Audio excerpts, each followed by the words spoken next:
I've done it again, haven't I? I bought another RTR, and we all know how much I hate RTRs because of all the crap you end up throwing away. Oh well, roll VT.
So this is where we break the fourth rule.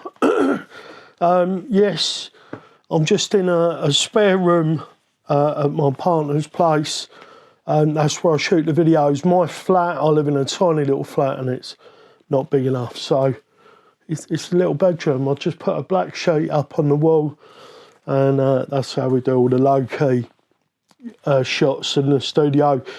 Just in case you're thinking of doing reviews or whatever, that's how you do it. It's a bit of separation between you and the back wall, and Bob's your uncle.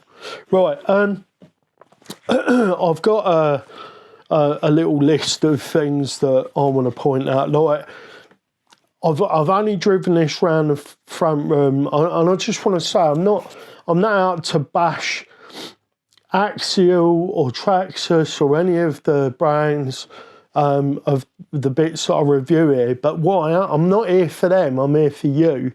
And I'm going to tell you, like, if you're new, you're just getting into the hobby, the last thing you want is for me to stand here and go, oh, this is the best thing, it's just come out, you should definitely get it, there's no problems, everything's brilliant. You don't need me to do that, because there's already a dozen channels doing that already. Well, there's more than a dozen channels. I'm not out to get stuff for free. I'm here to review stuff, and if I buy something, I bought it because I like it. I really, really fell for this. I fell for this to the tune of 270 UK pounds. I was like, oh, genuine Proline Mickey Thompson Baja Pro X, like the real things, not snides. Like, the compounds should be really nice. It's actually Proline's green G8 compound, not green. That's J Concepts. So nice, but the foams are for a vehicle about 4 times the weight of this. So the first thing what I'm going to do, and this will be a free upgrade for you as well, take the wheels and tyres apart. I love the new bead locks, Axial, good job, I like these. But we're going to whip these off, and we're just going to sawtooth the outside of the tyre. There is going to be a whole upgrade series on this vehicle. We're going to try to remove all the RTR crap, another big box of shit I've got to store or give away or whatever, but we're going to put all the bits in that I think that this vehicle should have had For 270 UK pounds, it would have been nice for some of this stuff to be included. It's, you know, it's not an 18th scale, it is like a 12 scale. We've got a guy in one of the groups that I'm on actually refers to this as the UTB12. Anyway, I need to stick to my list, so I'm just going to bore you. Servo lead colour. So under there, let's put it in front of me face. You can see all the red, white and black servo leads. If they'd have just been black leads, like for a bit of thought, if they weren't trying to buy the cheapest servo they could get away with to do this for us, we could have had some black servo leads. Now the servos, they feel all right, but I know as soon as I start to add a little bit of weight to this, to the axles, and maybe some brass rings, then them servos are going to start to struggle. Just driving it, me and the RC mummy had a drive around the front room, and you could feel the servos starting to fade already. Now, it could have been because the battery was low, I don't know. But, yeah, servos and the lead colour. And I don't get why this is silver either. Like, did they think that looked cool? No, I don't really. The motor, the dynamite, what they called it, the taser. Let me tell you, in our short drive around the front room, you couldn't tase an ant with the power this thing's out. It's got almost zero drag brake. There's no settings on the controller from what I can see to up the drag brake. This really does need something else, like that firmer ESC and brush motor combo is pants. We've already got a Mini 16 ready to go in this. I've got the Fusion Mini 16 in the right pitch and everything's going to be a drop-in, and it'll have the battery connector that I need on it to make this, you know, something worth driving. I can't believe I spent 270 quid on this. At this price, so I think at this price, 270 quid, it should have been brushless out of the box. And I understand Axial are a company that are in the business of making money, not making us happy. They got me, like this livery and the new wheels and the Baja Pros, these represent quite good value. I think these are like 25 quid, it says 50 quid's worth of tyres and stuff on there, but whatever. Battery, so the battery system, there's an IC2. This is a little bit tricky to do, maybe because it's new. You have to get your finger in there and push this out. I've seen people pulling it, but I don't want to do that because I'm scared of breaking it. Right where the motor connector is, there's the wiring loom for the lights. Like you've got these two lights in the grille, and there's two like rock lights or spots or whatever on the outside, and all the wiring's right there. I've tried to tuck it out of the way. I don't want to break the wires because I think the lights look cool. I'm going to talk about the lights in a minute as well. Yeah, this is a bit awkward, and getting the battery in and out just feels a bit janky. I know the battery had to go somewhere, but I feel like, you know, for a model like this, and there it goes leaning again, every time I put this down, when I was trying to shoot it, I had to keep jacking it over because its natural default position, it leans over to one side, and I'm like, what's going on? Well, it's because the motor is weighing it down on one side. And I've got coilover oil shocks with preload adjusters on, so you could put a bit of preload in, which is probably what I'm going to do to try and counteract that, but I just thought it was a bit annoying.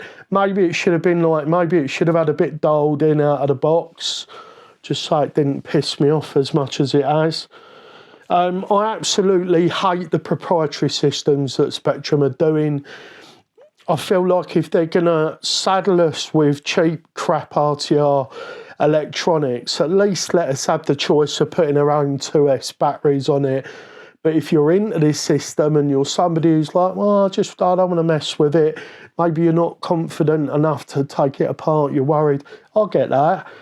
And you end up, but then you've got to buy their batteries. You've got to buy this new Spectrum 30C 2S, I think it's 30C.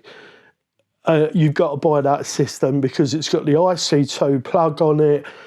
Then you're stuck. You can only buy stuff with IC2. Then you've got to have one of their chargers.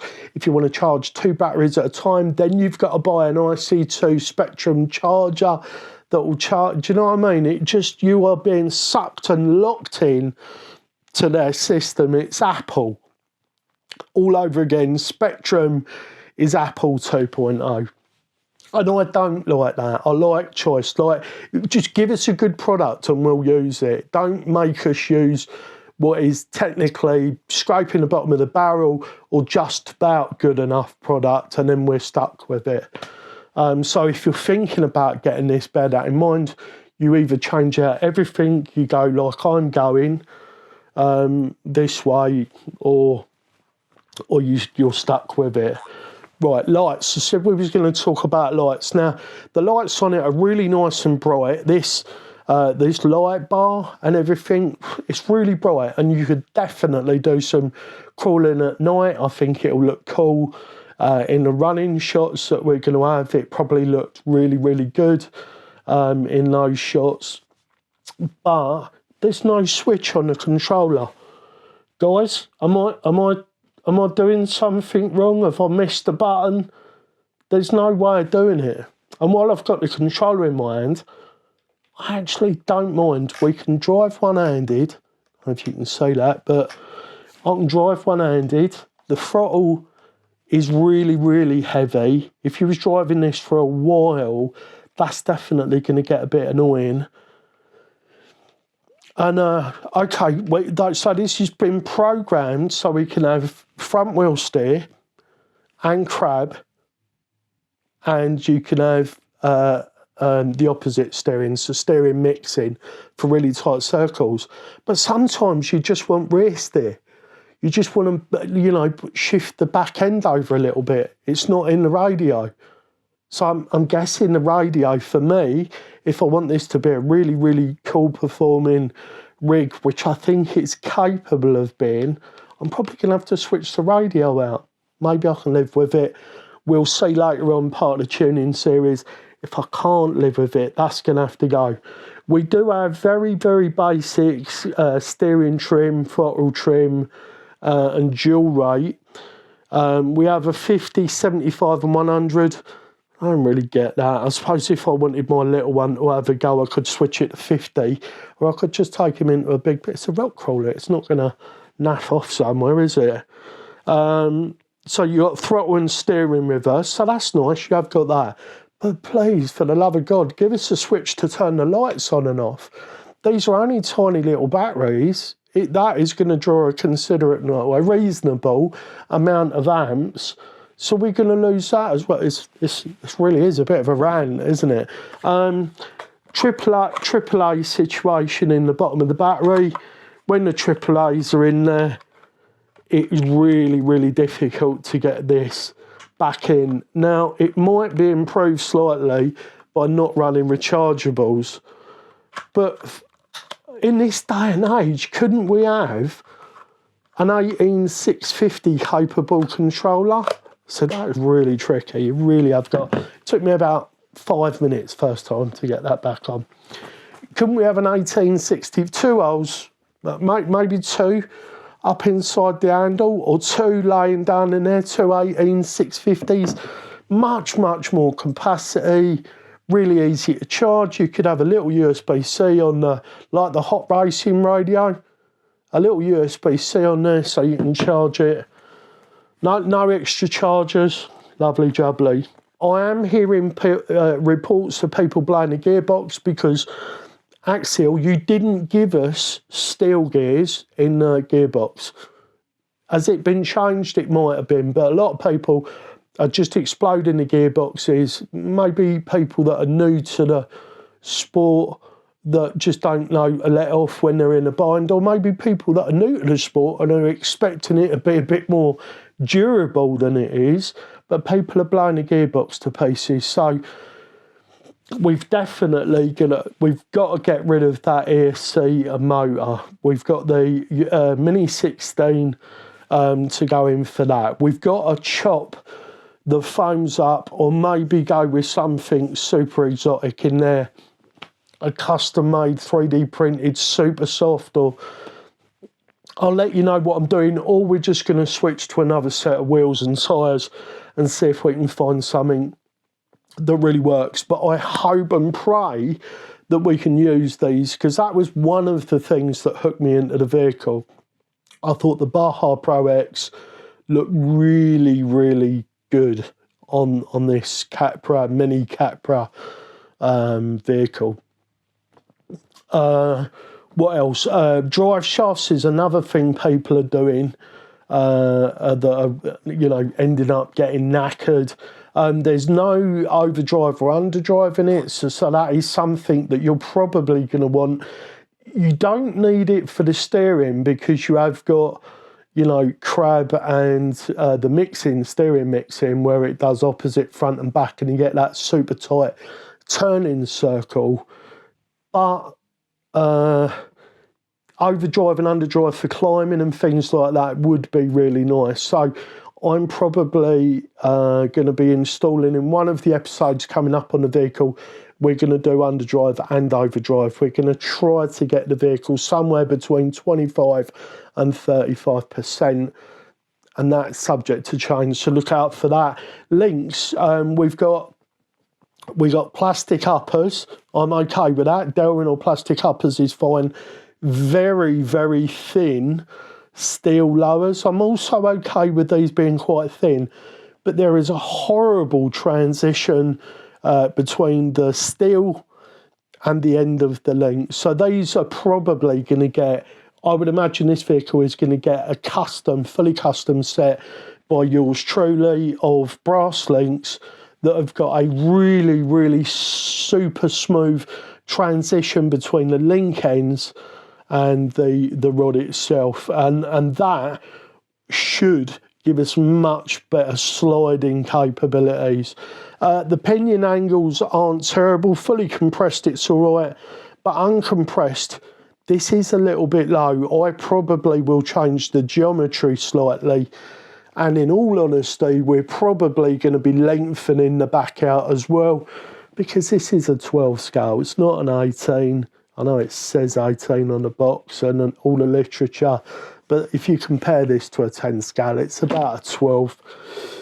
So yeah, we're not going to alter the geometry too much. I'm just looking at the pinion angle now. Yeah, well, we might, but we don't want to lose. We don't want to use the caster angle that we've got there. Another thing I wasn't very keen on: plastic steering links.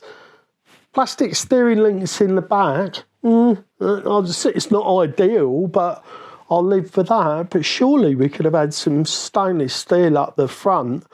I mean, they are low enough to be getting smashed into the rocks constantly. There's a horrible bit of play in that steering servo. It's like can you see the wheel? Look, and that isn't the servo moving. That's play between the geared movements of the servo. What's that? They've decided to put like a weird catch point on the diff at the point where it transitions. So as you come up to a rock and you're looking to slide, they've made it really grabby. Like the way they've got the geometry set up, the pinion angle is bad. It's sticking down, and then there's like this point there. I'm going to hit that with a file. Hopefully it's not there for structural reasons, but I'm definitely going to be getting rid of that. It's on the front as well. And it seems like nobody has learned how to make a decent knuckle now. A lot of the like aftermarket knuckle portal sets now have got the C-hub inbound. Is that what I call it? So the C-hub is inside, so you don't have all this extra stuff hanging down. It just doesn't need to be like that anymore. So anyway, that's enough moaning from me about all the things. We haven't even really done anything with it yet, and I feel like I want to take spanners to it and change a load of stuff. But I guess I ought to take this out and put it on the rocks. So I'm going to do that for you right now.